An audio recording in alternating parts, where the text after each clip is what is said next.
How you doing, guys? This is my Wonder Woman 1984 non-spoiler thoughts. I'm not a fan of this movie, guys. It's not super duper terrible to me, but I just spoil it down to this. The plot device, I don't care for. The rules in this movie, the more I think about it, the more I start to get confused about how they work exactly, and how that affects the story because of it. And then secondly, my big point is character arcs. I like certain ideas that are clearly trying to poke at through Diana, Barbara slash Cheetah, and Max Lord. I just don't like how they get there, the execution. And then just to let you guys know, after I talk about those 2 points, character arcs and the plot device, I'll just speak briefly at the end about how this movie worries me for the future of just any big franchise, and how we need like anchors, movies that rally all the fans in spite of their personal opinion. So first off, like I said, guys, not the biggest fan of this movie. Has to do the plot device first and foremost. This wasn't like a particularly like it wasn't like a aggressively bad thing for me. I'm just confused by it. I just wish they went with a different type of story because of it.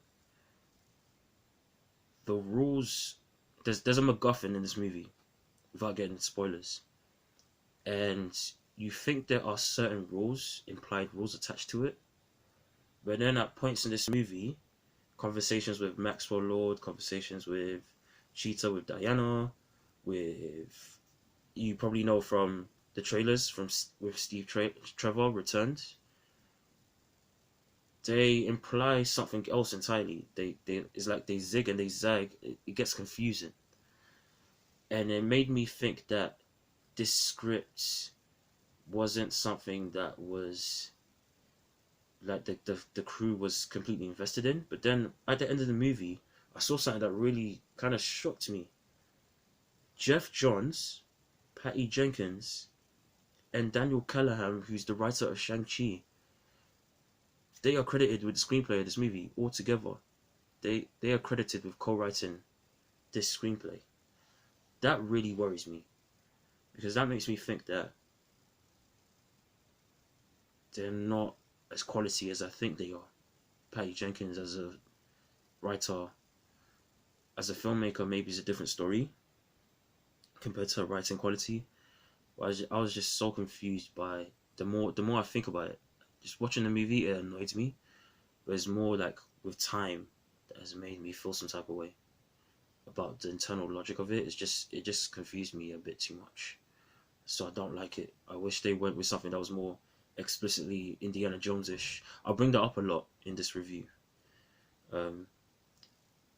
By explicitly Indiana Jones-ish, I mean more something that is like a direct MacGuffin in front of your face, but instead of being something that leads to this hijinks and all that stuff, there's like a specific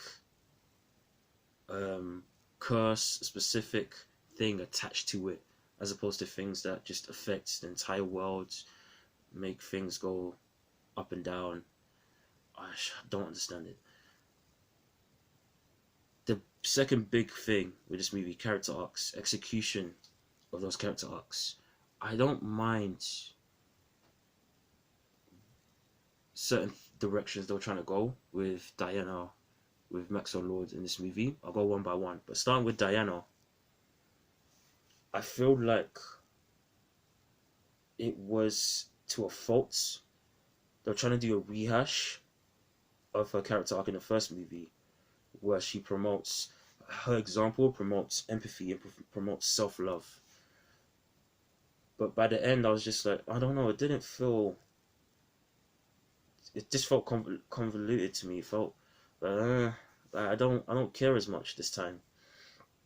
And it made me think at first that it's possible I'm just overhyping this movie, because the first movie was something that I really, really liked.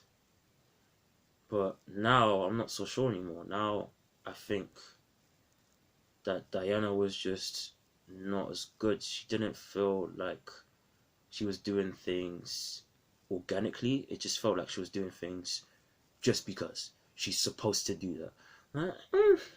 You know what I mean? Like she reaches a point where selfless Diana, understandably, has like a selfish impulse that affects her in this movie, and she has to change that in order for her to fully be on point. I put it that way. But it doesn't feel like she did that again, like I said, because she really wanted to. It just felt like she did it because she had to, which makes me think that she didn't actually learn. There was more like her bitterness about the consequences of her actions.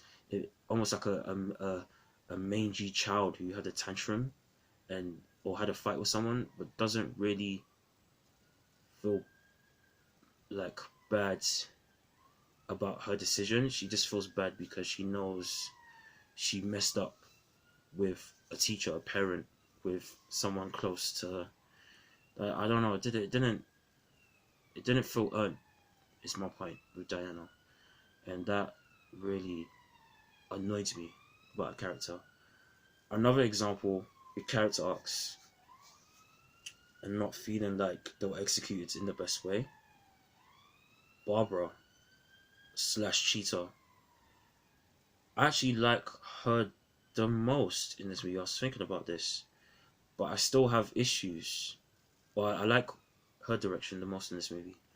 I like the idea of a woman who maybe was timid her entire life, but through this newfound abilities,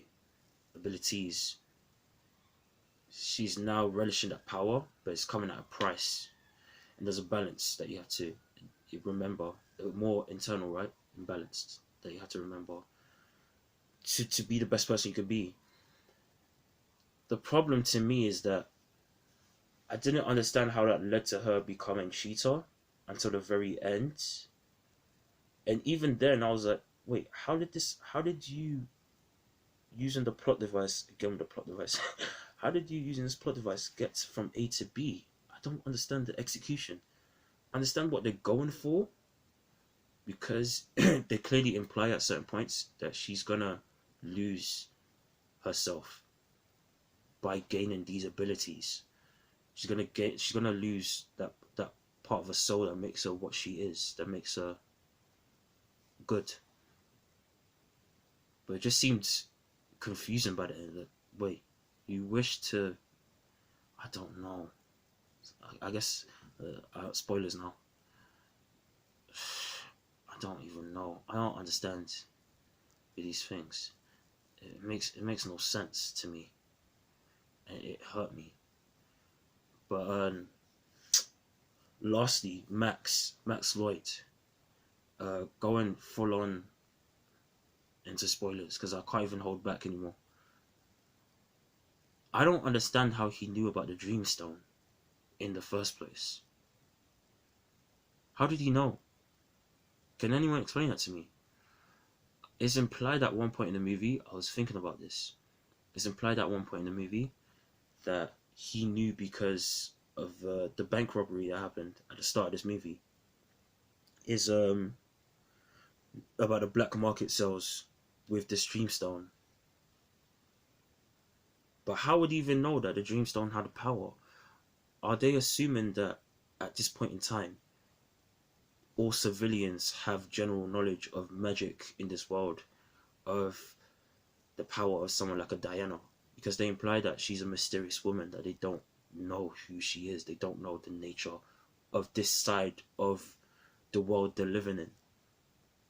Is Max like, they met a guy who's a descendant of a Mayan person, of the Mayans, who had knowledge of the Dreamstone and all this stuff? Are they implying that Max Lord, as a Latin American character, maybe had family who also had knowledge of this thing and he's been tracking it? This movie clearly, to me, would have been a lot easier if he was like a Lex Luthor, Gustavo Fring mastermind type, who was thinking ahead and was explicitly keeping track of certain things that would allow him to gain more power. It would have made so much more sense if it went for the simplicity of just being powerful woman meets powerful mastermind, like a Superman Lex Luthor relationship. But it didn't feel that way. It's just this script I don't understand. It's weird to me. I don't know. I wasn't even convinced by his relationship with his son, personally. I think that's more subjective. He clearly loved him because it didn't seem too over the top in those scenes. But maybe it was like a mix of the child actor and just the feeling that Pedro playing this role, like Hollywood for some reason doesn't. It feels like Hollywood, maybe there's truth to the idea that people don't take him as seriously as he should be taken, even though he's getting these high profile roles. Maybe there's truth to the rumors about the Mandalorian, that he's having issues, that people aren't taking him as seriously as an actor. That it worries me that you hired him to play this role of Maxwell Lords in a superhero movie. I don't understand it. If it was a Lex Luthor type role, yes, I'm here for it. But this role, really? No, thank you. So those are my thoughts. I had to go on spoilers. I had to slip. I'm sorry. I'm scared. Speaking of being scared, my last point, guys, about the industry's future and anchors. We need like certain anchors in the form of movies and characters to rally all types of fans. Wonder Woman, I felt like, was that for DC. My relationship with DC isn't like most. I'm a Marvel fanboy, I admit to that. But I don't care for a lot of Marvel movies that people think are flawless or practically perfect. Infinity War, Endgame, even movies that people think are quite well written, like a Black Panther. I like Civil War, but I don't love it. I think like there's issues with it. Personally, Doctor Strange, so on. DC, outside of Wonder Woman 1, Superman, the Man of Steel, sorry, and Shazam is what I like. But I really like Wonder Woman 1, and I relied on it. It was the anchor that made me want to let my guard down, I think, with the script. And I think that's why it's gotten on my nerves a little bit the more I thought about it. Because I know with a lot of Marvel movies, I feel like I'm forcing myself to let my guard down because I can't take them too seriously. And I sometimes feel that way with DC movies too. And now it feels like I can't rely on anything, whether it's Marvel or DC, because of who wrote the scripts. Patty Jenkins, I trusted her with the first movie. Clearly, the 6 people, I think, who wrote the first movie needed to come back.